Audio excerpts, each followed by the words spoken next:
Nagpinirmahay og Memorandum of Understanding ang kagamanan sa lalawigan sa Subo ug Philippine Reclamation Authority kabahin sa 254 nga ektarya nga reclamation project sa lungsod sa Cordova. Mao kini ang unang lakang sa katumanan sa maong proyekto nga usa sa mga tulay aron mahimo ng dakbayan ang maong lungsod. Ang kagamanan sa probinsya sa Subo maoy ahensya nga mopahigayon sa maong reclamation project. Inubanan sa kagamahanan sa lungsod sa Cordova og pribado nga developer.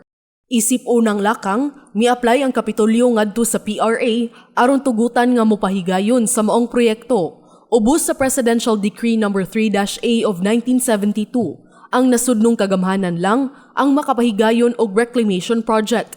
Apan, mahimo kining mohatag og pagtugot ngadto sa ahensya sa gobyerno o bisan kinsang entidad nga mo-apply og hatagan niini og kontrata.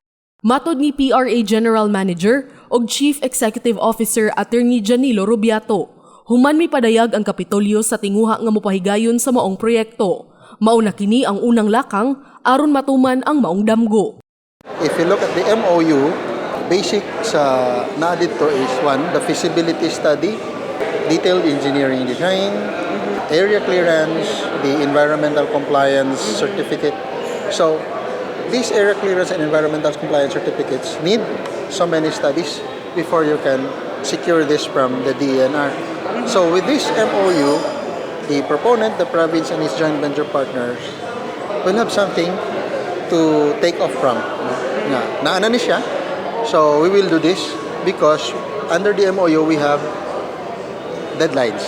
We have timelines to submit this one so that from the submission of the province, ay na pod mo commence ang period for PRA to evaluate all the submissions.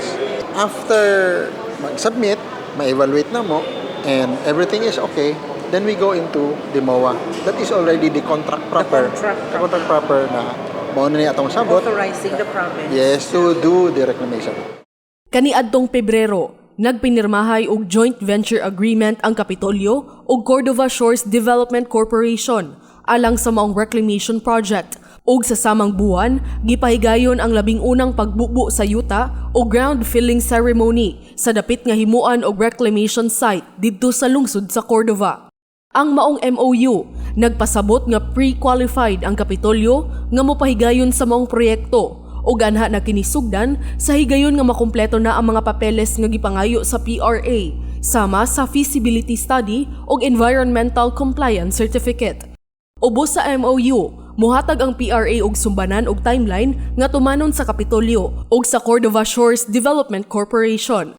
Sa iyang pamulong, gipahimangnuan ni Gobernador Gwen Garcia ang kapartner niini sa maong proyekto nga dili idilatar ang paghikay sa mga requirements kay mao kini ang katumanan sa damgo og tinguha ni kanhi Secretary Adelino Sitoy ug ni kanhi Gobernador Pablo Garcia nga mao ang nagsugod sa maong proyekto. Gawas niini, ang maong proyekto makadungag sab sa land area sa gamay nga lungsod sa Cordova ug maka-generate og mas daghan nga trabaho, ilabi na karon nga gibuksan na ang Cebu-Cordova Link Expressway. Cordova is waiting with all of its positive potential to be the next big thing. And with this reclamation project, we are moving towards Cordova becoming the next shining star. Dayunon tayud ni, because this is our commitment for those that came before us. Whatever else we may achieve, we stand on the shoulders of those great men that started it all. It is our duty and responsibility to realize that vision. Paula Mendoza, Balita sa Subo.